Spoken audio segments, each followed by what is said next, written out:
স্বাগত জানাচ্ছি টিভিপি স্টোরিটেলার চ্যানেলে। আজকে আমরা কথা বলব বাংলাদেশের সাম্প্রতিক যে আ সহিংসতাগুলোকে দেওয়া হচ্ছে সেগুলো নিয়ে কথা বলব।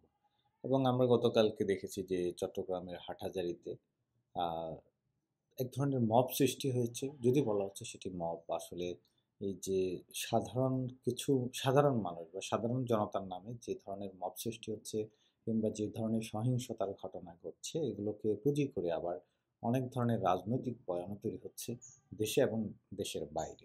তো কাজেই এগুলো যে একেবারে ছোটখাটো ঘটনা তা কিন্তু না। এগুলোর পেছনে অনেক ধরনের উদ্দেশ্য, ষড়যন্ত্র রয়েছে বলে অনেক বিশ্লেষকই কিন্তু মনে করছেন। তো সেখান থেকে আমরাও কিছু কথা বলতে চাই।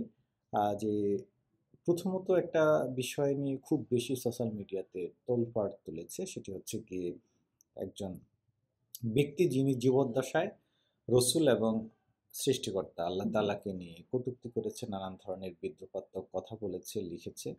সেই ব্যক্তির যে মাজার, একটা মাজার নামের সে একটা স্তম্ভ তৈরি করেছিল। সেখানে তার মৃত্যুর পরে তাকে রাখা হলো এবং সেখান থেকে উঠিয়ে জনতা কিংবা বিক্ষুব্ধ জনতা কিংবা তৌহিদি জনতা কিংবা মব সৃষ্টিকারী যাই বলেন না কেন আপনি, কিছু মানুষ তাকে পুড়িয়ে দিল তার লাশটাকে।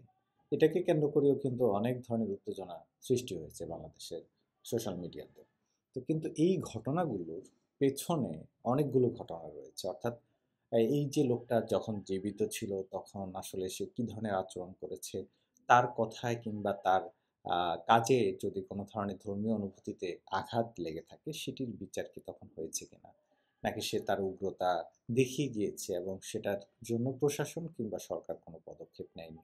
ফলে বর্তমানে একটা পরিস্থিতি যখন এসেছে বা যারা তার প্রতি বিক্ষুব্ধ তারা কিন্তু এই সুযোগকে কাজে লাগিয়েছে এবং তাদের ক্ষোভের বহিঃপ্রকাশ ঘটিয়েছে। যদিও যেকোনো ধরনেরই নাশকতা কিংবা সহিংসতাকে আমরা ধিক্কার জানাই এবং সেগুলোকে আমরা নিরুৎসাহিত করি। কিন্তু আপনাকে বাস্তবতাটুকুও বুঝতে হবে যে মানুষের সাইকোলজি কিংবা মানুষের যে সাইকোলজিক্যাল বিহেভিয়ার, সেটি আসলে কখন, কিভাবে, কোথায় কাজ করে সেটা কিন্তু চিন্তা করতে হবে এবং সেগুলোর উৎপত্তির সাথে জড়িত প্রত্যেকটা ঘটনাকেই আপনাকে বিশ্লেষণ করতে হবে, জানতে হবে, সেগুলো নিয়েই কথা বলতে হবে। তারপরে এসে আপনি সেটার রায় প্রদান করবেন। রায় প্রদানের আগে তার পূর্বাপর প্রত্যেকটা ঘটনা একটার সাথে কিন্তু জড়িত। সেই ঘটনাগুলোকে কিন্তু ধারাবাহিকভাবে মূল্যায়ন করে তারপর এসে আপনি সেটাকে বিচারিক একটা রায় দিতে পারেন।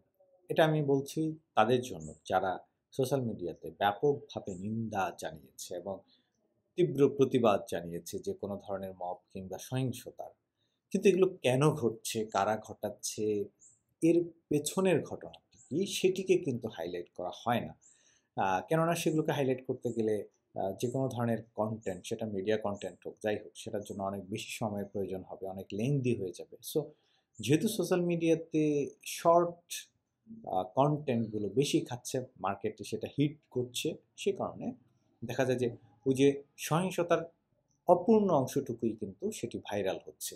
কিন্তু এর পেছনে যে ঘটনা রয়েছে সেখানে কোনো ধরনের পূর্বের আ অপশাসন, দুঃশাসন কিংবা আ বিচারিক কোনো আ হত্যাকাণ্ডের ঘটনা রয়েছে কিনা কিংবা এই ধরনের কোনো ঘটনা রয়েছে কিনা যার কারণে আসলে এগুলো একটার সাথে একটা চেইন রিঅ্যাকশন তৈরি করছে।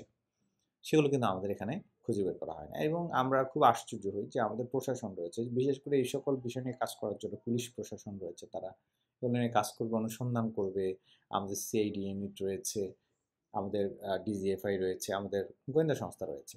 কিন্তু তারা আসলে যে কাজগুলো করছে, হ্যাঁ, কিছু, কিছু তো ভালো ফলই আনছে। কিন্তু সর্বাগ্রে যেটি নজরে পড়ছে, আমি একজন সাধারণ ব্যক্তি হিসেবে কিংবা সাধারণ নাগরিক হিসেবে যেটি দেখছি যে সারা বাংলাদেশে যে এতগুলো ঘটনা ঘটছে প্রতিনিয়ত এবং এগুলো নিয়ে মানুষের মধ্যে তীব্র প্রতিক্রিয়া সৃষ্টি হচ্ছে, সেগুলোর রহস্যগুলো কেন উদ্ঘাটন করতে এত বেশি সময় লাগছে এবং সেগুলোকে যদি সঠিকভাবে আইডেন্টিফাই করা যায় তাহলে কিন্তু সমস্যার ৫০% কিন্তু নিরূপণ করা সম্ভব এবং সেগুলোকে সমাধান করাও সম্ভব। তো এটি একটা বিষয়। আর দ্বিতীয়ত আরেকটা বিষয় হচ্ছে যে বাংলাদেশে আসলে যে মব বলে যাদেরকে বলা হচ্ছে, যে মব সৃষ্টিকারী কিংবা যেকোনো ধরনের মব ভায়োলেন্স এর কথা বলা হচ্ছে, সেগুলো করছেটা কে? করছে তো এই বাংলাদেশের নাগরিক, সাধারণ জনতা। কিংবা বিক্ষুব্ধ জনতা যাই বলেন, কিন্তু এদের সাইকোলজি কিংবা এদের আসলে আ এই সকল ঘটনায় কিন্তু এরা কেন মানে সম্পৃক্ত হচ্ছে? আসলে কোনো একটা জায়গায় যখন আমরা কোনো একটা অন্যায় হতে দেখি, তখন তো আমরা দেখি যে বেশিরভাগ ক্ষেত্রেই আ আশেপাশেরকার মানুষগুলো কিন্তু দাঁড়িয়ে, দাঁড়িয়ে সেটা উপভোগ করে, দেখতেই থাকে। তো কাজেই এই যে দেখতে থাকা সহনশীল, অতি সহনশীল মানুষগুলো হঠাৎ করে কিভাবে বিক্ষুব্ধ জনতায় পরিণত হয়, কিভাবে মব ভায়োলেন্স এর তারা আ স মব ভায়োলেন্স এর সংগঠন ঘটায়, সেটা নিশ্চয়ই কোনো একটা কারণ রয়েছে। সেটাকে আগে আইডেন্টিফাই করতে হবে। আমি যেটা মনে করি যে কিছু অপরাধের ক্ষেত্রে কিংবা কিছু মব ভায়োলেন্স এর ক্ষেত্রে যেটি দায়ী সেটি হচ্ছে যে কোনো না কোনো কারণে যে ব্যক্তির উপরে মব হচ্ছে, ভায়োলেন্স হচ্ছে, সহিংসতা হচ্ছে সেই ব্যক্তি কোনো না কোনো কারণে পূর্বে ওই সকল ব্যক্তির অনুভূতিতে আঘাত দিয়েছে কিংবা তাদের স্বার্থে আঘাত দিয়েছে কিংবা তাদের ন্যায্যতার পাওয়ার ক্ষেত্রে বাধা হয়েছে, তাদের প্রতি ইনসাফ করা হয়নি। সে কারণে তারা বিক্ষুব্ধ হয়ে সময় মতো তারা তাদের প্রতিশোধ নিয়েছে। এই যে সময় মতো প্রতিশোধ নিতে চাওয়া, এটার পেছনে একটাই কারণ, সেটা হচ্ছে আমাদের বিচার ব্যবস্থার বেহাল দশা। যেটা গত ১৫ বছরে সেটা একেবারে তলানিতে এসে ঠেকেছে যে আমাদের এখানে আ বিচারহীনতার একটা সংস্কৃতি তৈরি হয়েছে। তো কাজেই এটা কিন্তু সবচেয়ে বড় কারণ হচ্ছে যেকোনো ধরনের মব ভায়োলেন্স এর সবচেয়ে বড় কারণ হচ্ছে বিচারহীনতা। দেশে যদি সুষ্ঠু ধারার বিচার ব্যবস্থা না থাকে, তাহলে কিন্তু মানুষ আ অপরাধের দিকে বেশি ঝুঁকে যাবে। অর্থাৎ সে আইনটাকে নিজের হাতে তুলে নেওয়ার চেষ্টা করবে। যদিও বারবার বলা হয় সরকারের পক্ষ থেকে যে আইন কখনো নিজের হাতে তুলে নেবেন না। সেটার জন্য আদালত রয়েছে, পুলিশ প্রশাসন রয়েছে। কিন্তু আসলে তারা তো সঠিকভাবে ফাংশন করছে না।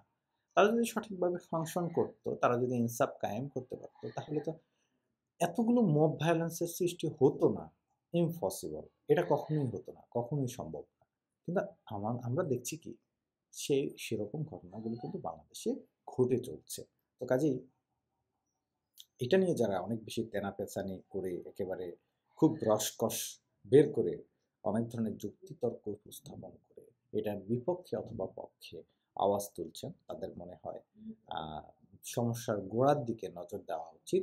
এমনভাবে মোকাবেলা করা উচিত যাতে করে আগামীতে আমরা কখনোই সেগুলোর পুনরাবৃত্তি না দেখি। আজকে এই পর্যন্তই। সবাই ভালো থাকুন। আল্লাহ হাফেজ।